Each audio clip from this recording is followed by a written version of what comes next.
you're studying at George Mason University and you're learning how to become a social scientist. Haven't you discovered that it's an oxymoron? Well, I mean, that's not true whatsoever. I mean, I just signed up for a laboratory class on on research in political science. So what we're going to do? Let me tell you what's going to happen. No, you put on a lab coat and you have a microscope and you examine justice molecules. No. You misunderstood. We put on the lab coat. You said a lab. Yes. We put on the lab coat. We go to the laboratory and we put democracy in the little bottle. Then we turn on the Bunsen burner of media, and then we throw in some law there. And yeah, come on, it's science. It's science.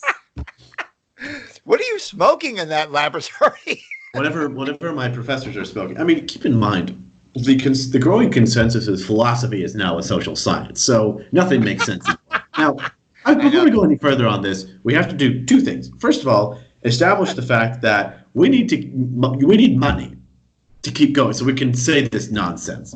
Please, we really appreciate if you share and like this video. Really important that you get us out there, introduce us to people, so we can annoy new people instead of just you guys, instead of just each other.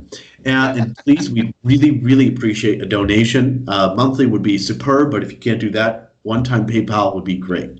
The second thing we love you for doing that. I love you too. The second thing we need to get to is defining what exactly is social science. Okay. So, from my understanding, it's all started with this Weber, this Max Weber person. Weber, yes. It's always a German, isn't it?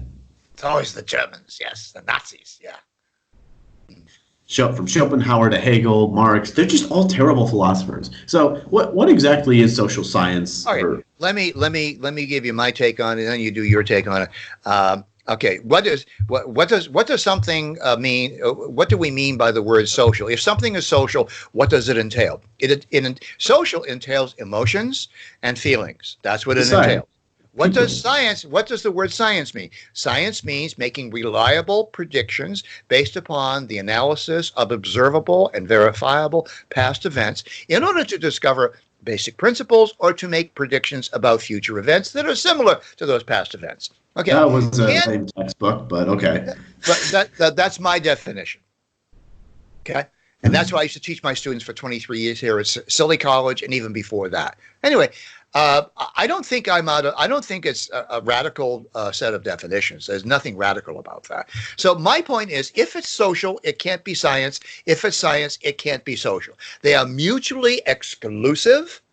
The one cannot entail the other. There's no such thing as a social justice molecule that you can slap on your lab coat and look into your microscope and see, oh, there's a justice there. That's not just. I verified it. Oh. No, it's your feelings, dear. It's your feelings.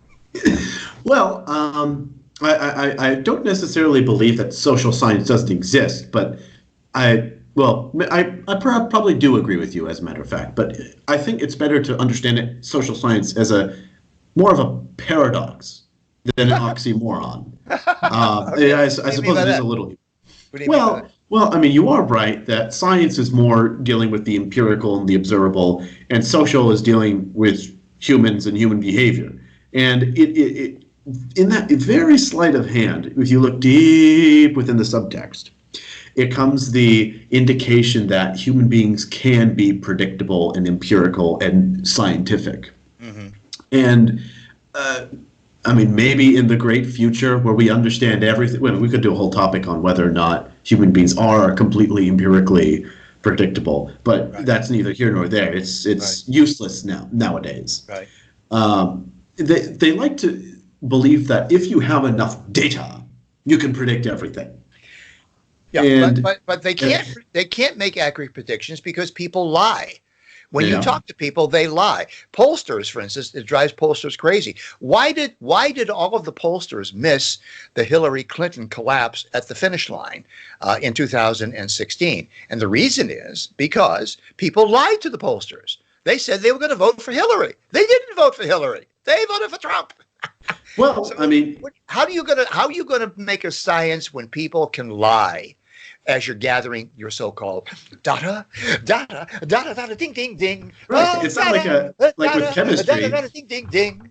Okay, well, okay. And your next musical number will be, yeah, it's when a chemist goes to a lab, it's not like, water, is lying to the chemist and, no, I'm really boiling at 50 degrees, Celsius. Nature doesn't really lie. Yeah. But I love how at the same time, the same people who propagate social science are the same people that say we can't rely on our perceptions and everything is relative. Right. That's exactly right. I always found that very fascinating to me. And I think, well, your former boss put it very well. The reason why things like philosophy is lumped in with social science is because social science is where power is at. That's because right. there's a lot of power in being able to say this chemical reaction will result in X. That's a lot, because it's observable, it's repeatable, all that stuff. There's even more power for yourself when you say this group of people will do Y. Right. When you say there, because you have a PhD in sociology, that there are no genders, you made them up. Here's data. Here's numbers. Here's facts. Well, to be fair, let me choose a case that's being fair to those who consider political science a science. Let's take. We ask people the question: people who are on retirement homes, people in their 80s and their 90s, what's the probability that they are registered to vote? Probably high.